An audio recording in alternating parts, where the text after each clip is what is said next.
Thank you, everybody, for braving the storm.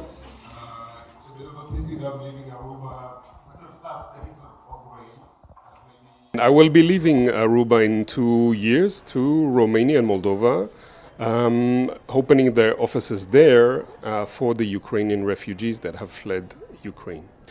Well, I was really surprised that I had the chance to come and work in the Caribbean. One never really think of a humanitarian situation in the Caribbean. It was quite a challenge. There's no doubt about it that, if you think of Aruba, it has quite a large concentration of migrants and refugees who have arrived on the island. And I was very happy to find great people who would join the HIAS as a team to provide amazing services, be it on psychosocial, be it financial assistance, be it assistance to children, to survivors of gender-based violence, etc.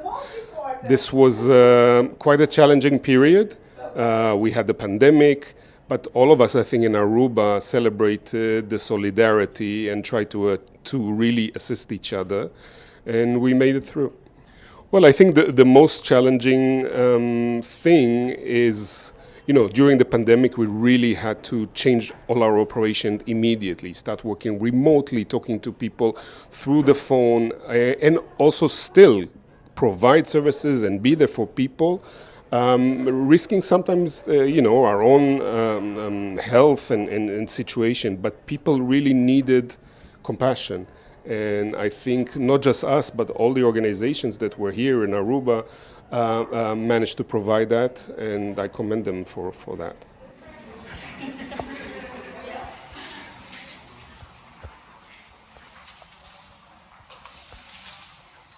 I think two issues are really the main issues that need to be pursued, and I'm really thankful that Aruba is now more open to integration of the Venezuelan refugees and migrants and other migrants into the labor force. Hopefully there will be access to work permits, because at the end of the day this is the only sustainable way for HIAS.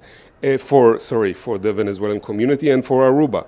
At the end of the day, Aruba is a diverse place, and I think celebrating its diversity will only benefit the future generation of this country.